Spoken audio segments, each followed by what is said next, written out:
근원에 머물기 비백화난다. 제9장 지혜 수행 첫 단계. 우리는 먼저 자신을 바로 세워야 합니다. 그리고 한동안은 다른 사람들을 배려하는 일을 중단해야 합니다. 수단이 완전하면 목적은 저절로 해결됩니다. 왜냐하면 우리의 삶이 선하고 순수하다면 세상은 선하고 순수해질 수 있기 때문입니다. 세상이 결과라면 우리는 그 수단입니다. 그러므로 먼저 우리 자신을 정화합시다. 먼저 우리 자신을 완전하게 합시다. 의무는 좀처럼 유쾌하지 않습니다. 그것이 부드럽게 굴러갈 때는 바퀴에 사랑이라는 기름칠을 했을 때 뿐입니다. 그렇지 않으면 계속 덜거덕거리기 마련입니다. 빛의 영역으로 들어가기를 원하는 사람은 문을 통과하기 전에 모든 장사꾼 종교를 한 보따리로 묶어 저만치 던져버려야 합니다. 그 종교들이 당신이 구하는 것을 주지 못해서가 아닙니다. 당신은 모든 것을 가지고 있습니다. 그것들은 저급하고 세속적인 거린의 종교이기 때문입니다. 당신 스스로를 믿으십시오. 당신이 물질적인 부를 원한다면 그것을 쫓으십시오. 부가 당신에게 올 것입니다. 당신이 지적인 사람이 되기를 원한다면 지성을 추구하십시오. 당신은 지성적인 위인이 될 것입니다. 만약 당신이 자유를 얻기를 원한다면 영적인 길을 걸으십시오. 당신은 자유롭게 될 것입니다. 미래에 자신을 기다리는 것에 대해 늘 골몰하는 사람은 아무것도 성취하지 못합니다. 당신이 선하다고 옳다고 믿는 것을 지금 즉시 행하십시오. 미래에 일어날 혹은 일어나지 않을 일을 헤아려 보는 것이 무슨 이득이 됩니까? 사람의 일생은 너무나 짧습니다. 그러니 당신이 계속 결과만을 예측하고 어림하고 있다면 무엇을 이룰 수 있겠습니까? 오직 신만이 결과를 책임집니다. 그 모든 것을 신이 하도록 맡기십시오. 당신이 그것에 대해 무엇을 할 수 있었습니까? 미래를 계산하지 말고 현실의 일에 충실하십시오. 우리는 신을 제외하고는 어떤 것에도 집착해서는 안 됩니다. 무엇을 보든 무슨 일을 하든 집착하지 마십시오. 집착이 지나치면 인간은 주체성을 잃어버리게 되며 더 이상 자신의 주인이 아니라 노예가 됩니다. 어떤 여인이 한 남성에게 극도로 집착하게 되면 그녀는 그 남자의 노예가 됩니다. 노예로서의 삶은 아무 의미가 없습니다. 이 세상에서 노예가 자유인이 되는 것보다 더 고귀한 일은 없습니다. 모든 사람을 사랑하고 선하게 대하십시오. 그러나 그들의 노예가 되어서는 안 됩니다. 집착은 처음에 우리를 개인적으로 몰락하게 만듭니다. 두 번째로는 우리를 극단적인 이기주의자로 만듭니다. 이러한 타락으로 인해 우리는 우리가 사랑하는 사람들에게 호의적인 다른 사람들을 해치고 싶어집니다. 이 세상에서 이루어진 수많은 사악한 행위들은 실제로 사람에 대한 집착에서 비롯된 것입니다. 그러므로 모든 사람을 사랑하되 선한 일에 대한 집착을 제외한 모든 집착은 피해야 합니다. 고독에 익숙한 사람은 세상의 소용돌이에 부딪히면 꺾이고 맙니다. 깊은 바다에 사는 물고기가 수면으로 올라오자마자 그 물고기를 유지해왔던 물의 압력이 사라져 생명력이 해체되어 버리는 것과 같습니다. 한편 소동과 혼잡한 삶에 익숙한 사람이 조용한 곳에 오면 쉽게 살아갈 수 있을까요? 그는 고통스러워할 것이며 어쩌면 미쳐버릴지도 모릅니다.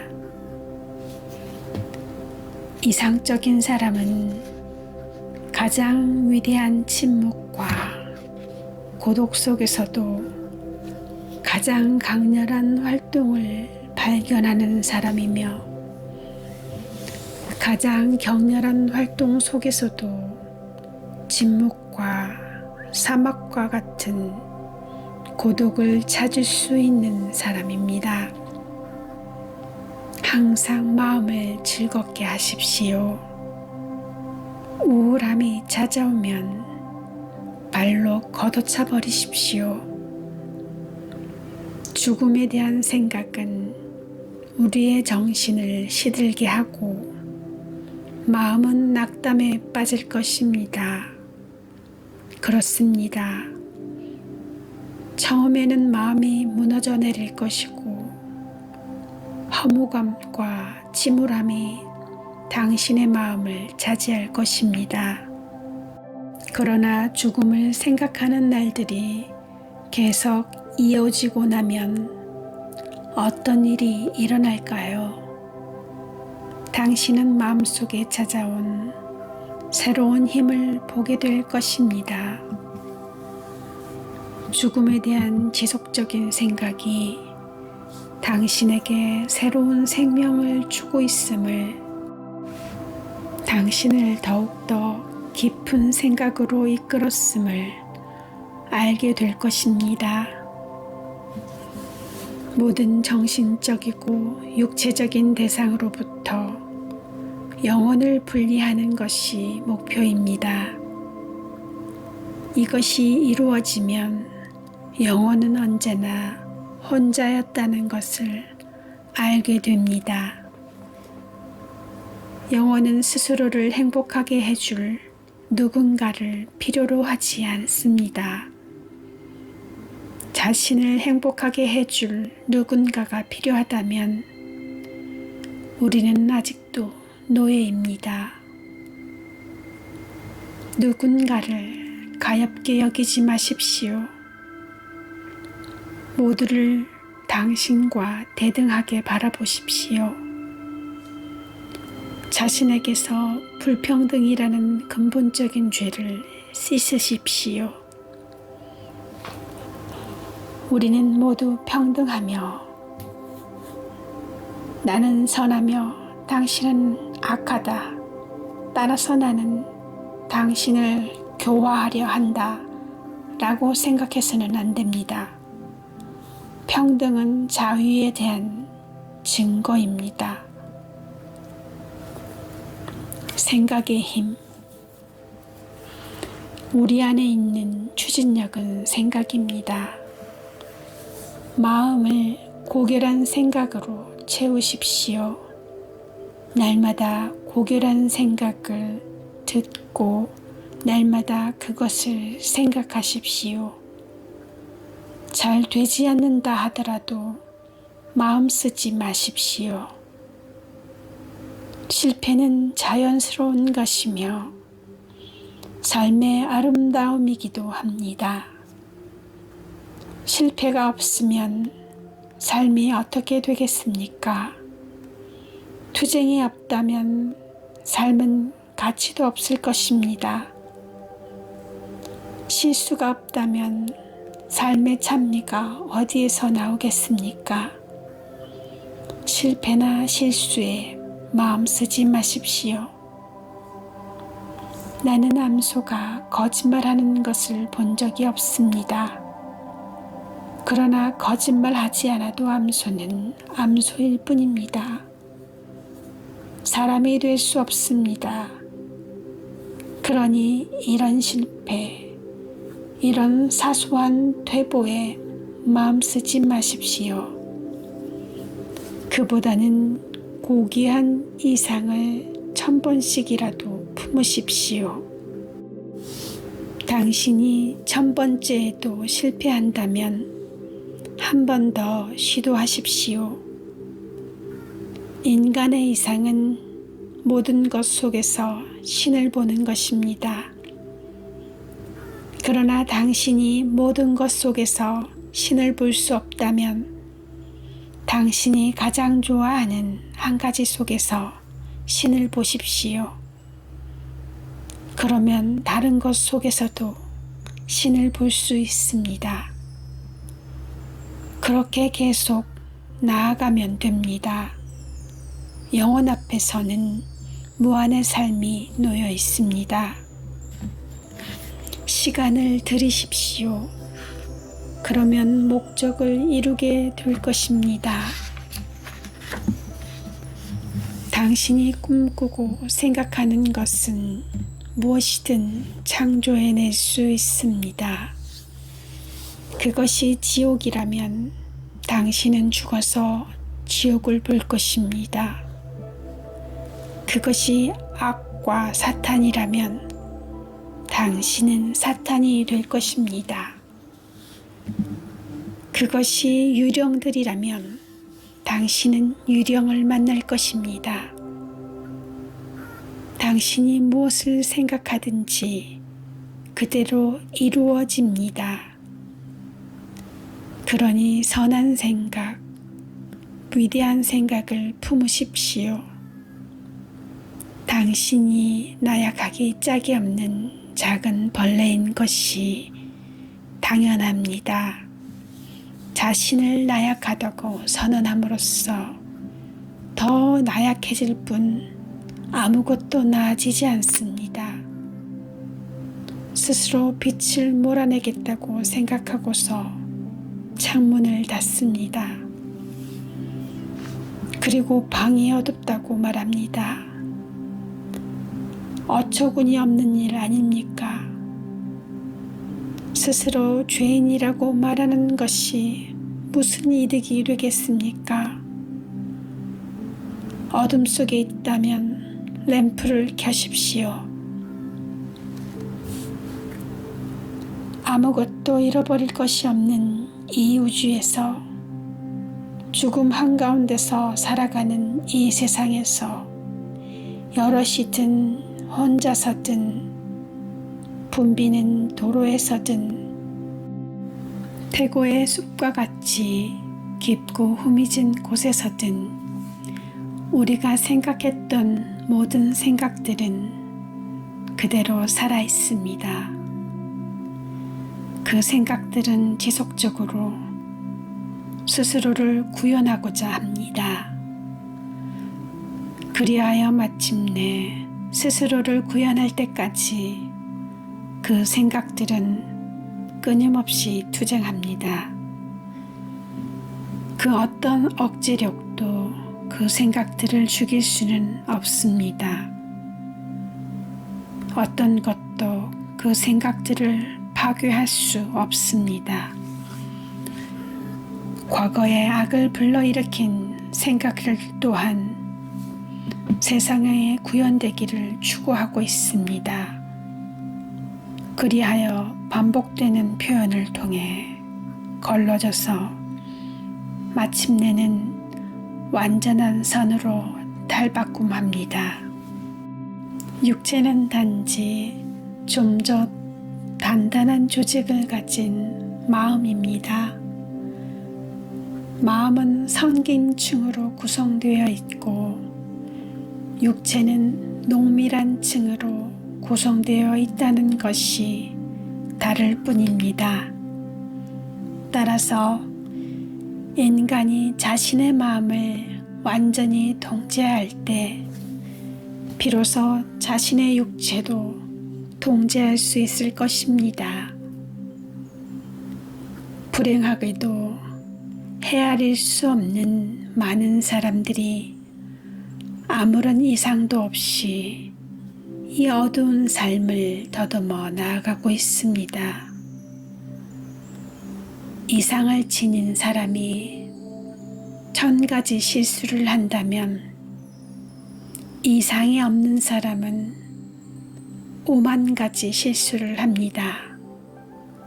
그러므로 이상을 가지는 편이 낫습니다. 우리는 가능한 자주 이상에 귀 기울여야 합니다. 이상이 우리 가슴 속에, 우리 두뇌 속에, 우리 혈관 속에 들어와 마침내 우리의 모든 핏방울에서 진동하고 우리 몸 안의 모든 구멍에 베어들 때까지 우리는 그것을 새기고 또 새겨야 합니다. 생각의 힘을 이해하는 사람은 거의 없습니다.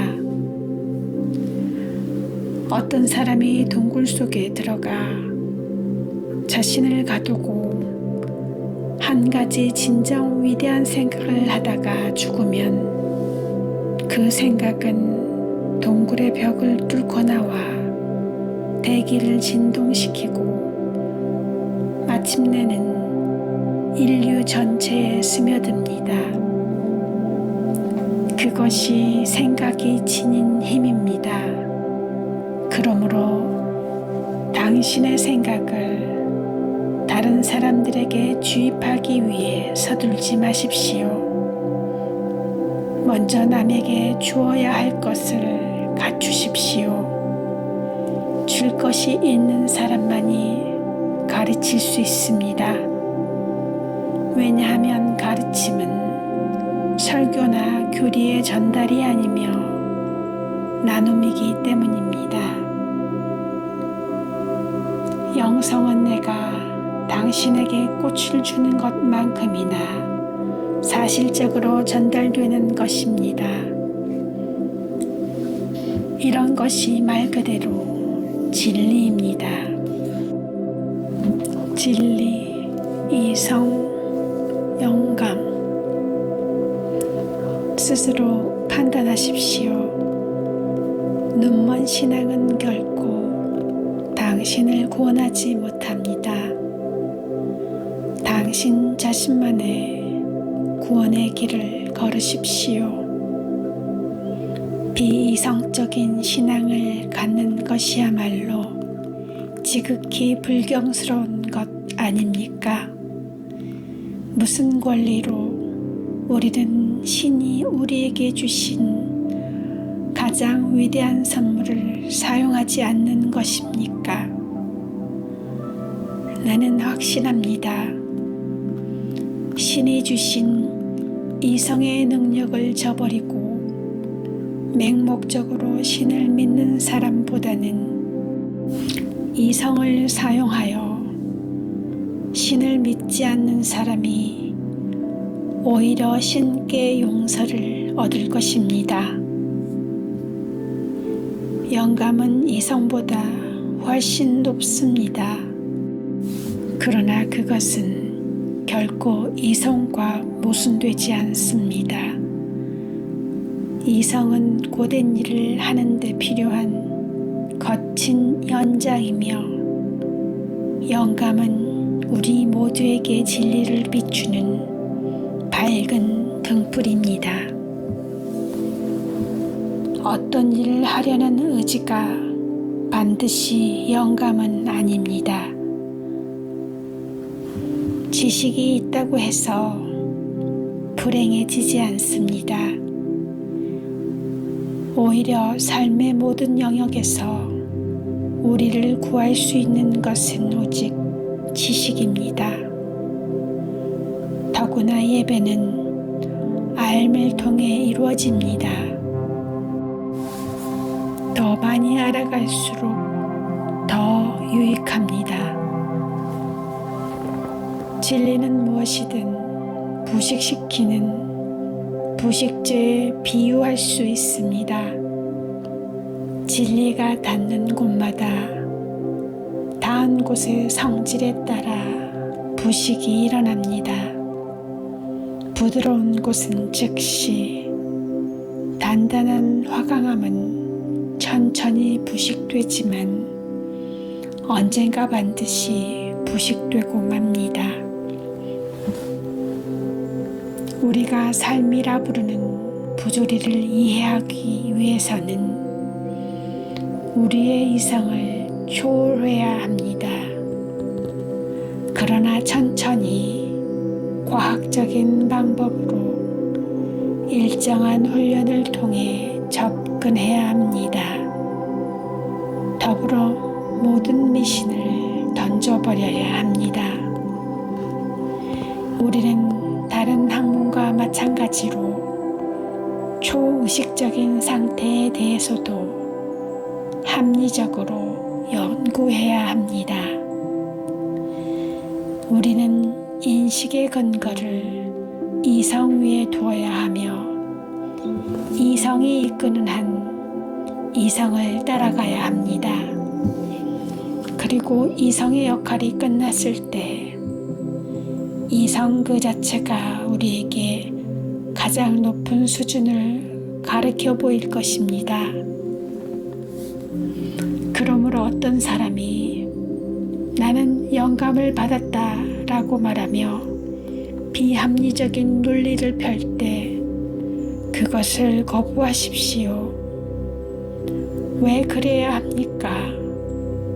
왜냐하면 본능, 이성, 초의식 또는 무의식, 의식, 초월의식이라는 세 가지 양태는 하나이자 같은 정신에 속한 것이기 때문입니다.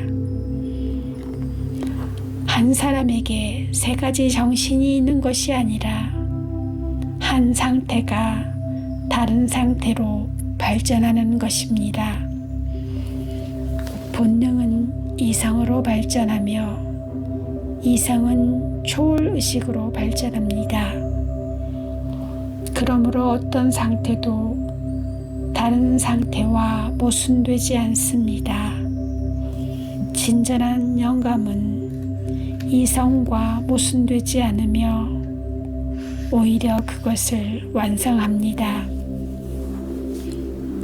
위대한 예언자가 나는 폐하러 온 것이 아니라 완성하러 왔다 고 말한 것처럼, 영감은 항상 이성을 완성하기 위해서 오며 언제나 이성과 조화를 이룹니다. 위대한 진리는 단순합니다. 위대한 진리는 보편적으로 적용되는 것이기 때문입니다. 진리 자체는 언제나 단순합니다. 복잡함은 인간의 무지에 기인한 것입니다. 철학은 진리의 기준이 아닙니다. 오히려 진리는 종종 안락함과는 거리가 멉니다. 진정으로 진리를 찾고자 한다면 편안함에 매달려서는 안 됩니다. 모든 것을 놓아보내는 것은 어렵습니다. 그러나 깨달음을 구하는 사람은 반드시 그렇게 해야 합니다.